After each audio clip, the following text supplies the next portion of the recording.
আমাদের দিন কেমন কাটবে, কতটা শুভ বা অশুভ হবে, এই সবই আমাদের উপরেই নির্ভর করে। আমরা প্রত্যেকেই সুখে স্বাচ্ছন্দ্যে জীবনযাপন করার কামনা করি। এটি পূরণ করার জন্য বিভিন্নভাবে চেষ্টাও করি আমরা।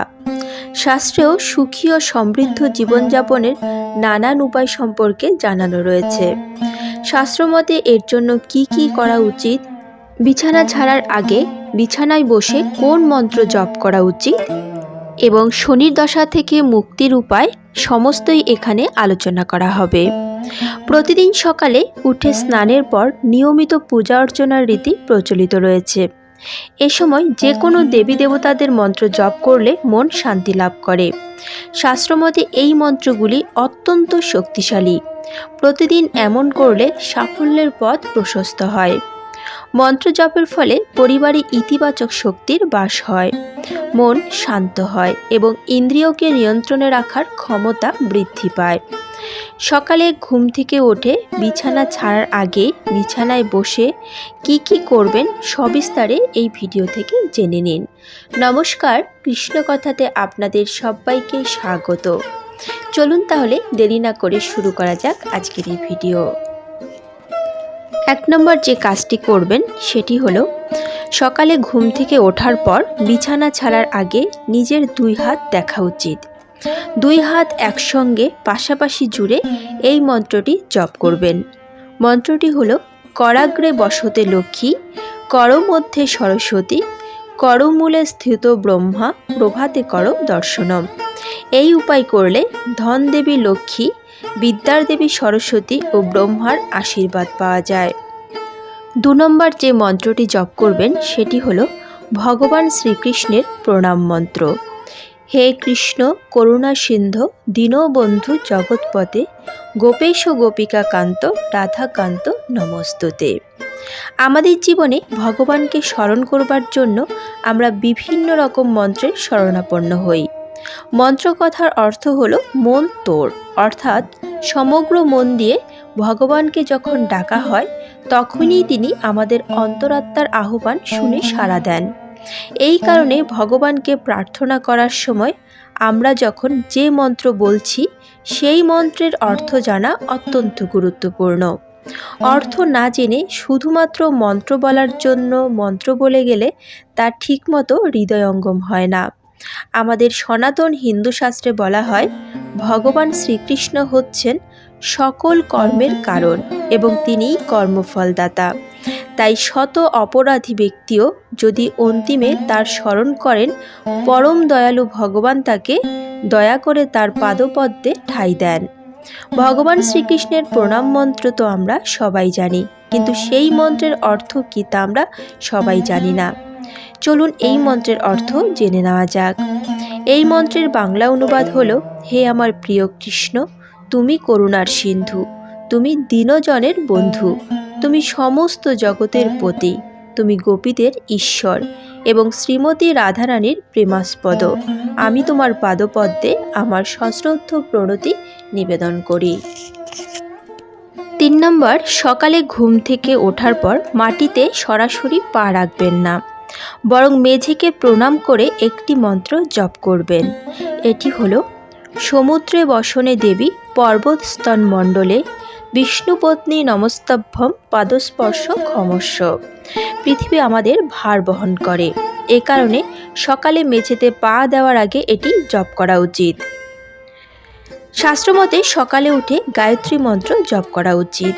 মন্ত্রটি হলো, ওম ভূর ভুবঃস্বঃ তৎসবিতুর বরেণ্যম ভর্গো দেবস্য ধীমহি ধিয়ো ইয় ন প্রচোদয়াৎ। এই মন্ত্র জপ করার ফলে কাজে একাগ্রতা বৃদ্ধি পায়।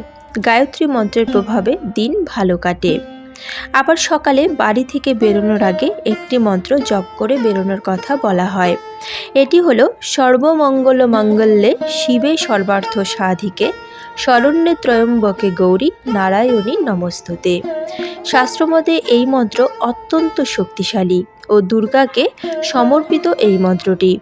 এই মন্ত্র জপ করলে জীবনে সাফল্য লাভ করা যায়। গণেশকে প্রসন্ন করার জন্য প্রতিদিন এই মন্ত্র জপ করবেন।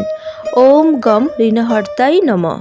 এর প্রভাবে গণেশের আশীর্বাদ পাবেন। সকালে ঘুম থেকে ওঠার পর যেন সবার আগে ভালো কিছু দেখি, সেদিকে বিশেষ নজর রাখা উচিত।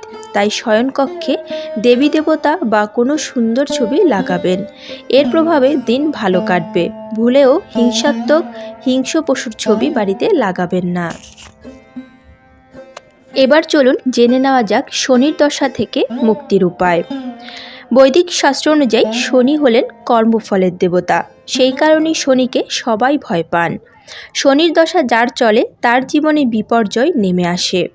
শনি কারোর জন্মছকে অশুভভাবে অবস্থান করলে সেই ব্যক্তির জীবনে শনির দশা নেমে আসে। শনিবার হলো শনির দিন। এদিন জেনে নিন শনির দশা থেকে মুক্তির উপায়। শনির দশা থেকে মুক্তির উপায়। শনির দশা চললে স্বামী গাছের মূল কালো কাপড়ে বেঁধে শনিবার সন্ধে নিচের ডান হাতে বেঁধে নিন। শনির দশা কাটাতে মহাদেবের আরাধনা করা অত্যন্ত শুভ ফলদায়ক। 3 নাম্বার, আপনার জীবনে যদি শনির দশা চলে তাহলে শিব স্তোত্র এবং শিব পঞ্চকশারী মন্ত্র পাঠ করলে উপকার পাওয়া যায়। 4 নাম্বার, এছাড়া শনির কুদৃষ্টির প্রভাব কাটাতে সুন্দরখণ্ড প্রতিদিন পাঠ করতে পারলে ভালো হয়। 5 নাম্বার, আপনার ক্ষমতা অনুযায়ী মন্দিরে কিছু মিষ্টি প্রদান করুন। 6 নাম্বার, শনির খারাপ প্রভাব কাটাতে নিজের বাড়িতে একটা স্বামী বৃক্ষ রোপণ করুন এবং প্রতিদিন এই গাছটার পুজো করুন। 7 নাম্বার, প্রতি শনিবার শনিদেবের নামে তিল তেল দিয়ে প্রদীপ জ্বালান এবং শনির স্তোত্র পাঠ করুন। শনিবার শনিদেবকে খুশি করতে কি করবেন? শনিবার হলো শনির দিন।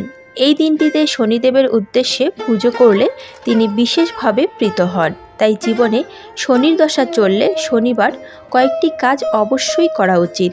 জেনে নিন এই কাজগুলি সম্পর্কে। 1 নাম্বার, প্রতি শনিবার অবশ্যই কোনো শনি মন্দিরে যান। 2 নাম্বার, নিষ্ঠা ভরে সব আচার রীতি মেনে প্রতি শনিবার শনিদেবের পুজো করুন ও তার আশীর্বাদ প্রার্থনা করুন। 3 নাম্বার, প্রতি শনিবার কিছু দান ধ্যান করা খুবই ভালো। সর্ষের তেল, অড়হর ডাল এবং কালো কাপড় এদিন দান করতে পারেন। 4 নাম্বার, শনিবার লোহার জিনিস কেনা ও বিক্রি করা থেকে দূরে থাকুন। 5 নাম্বার, একটি বাটিতে কিছুটা সর্ষের তেল নিন। সেই তেলে নিজের মুখের প্রতিবিম্ব দেখুন। তারপর এই তেলটা দান করে দিন। শনিবার কোনো খারাপ কাজ করা বা খারাপ কথা বলা থেকে বিরত থাকুন। এদিন মিথ্যে কথা বললে শনি রুষ্ট হন। অশ্বত্থ গাছের গোড়ায় এদিন জল ঢালুন এবং সন্ধে একটি প্রদীপ জ্বালিয়ে আসুন। আজকের মতো ভিডিওটি এখানেই শেষ হলো। আশা করি আপনাদের ভালো লেগেছে। যদি ভালো লেগে থাকে তাহলে অবশ্যই একটি লাইক করবেন। যদি রাধা মাধবের পরম ভক্ত হন তাহলে কমেন্টে রাধা মাধবের জয়গান করতে ভুলবেন না যেন। এ ধরনের বিভিন্ন ধর্মীয় ভিডিও পেতে এবং নিয়মিত গীতাপাঠ শুনতে চ্যানেলটিকে অবশ্যই সাবস্ক্রাইব করবেন। প্রিয়জনদের সঙ্গে শেয়ার করবেন যাতে তারাও উপকৃত হয়। আজ তাহলে এ পর্যন্তই। দেখা হচ্ছে পরবর্তী ভিডিওতে। ভালো থাকবেন, সুস্থ থাকবেন। জয় শ্রীকৃষ্ণ। রাধে রাধে।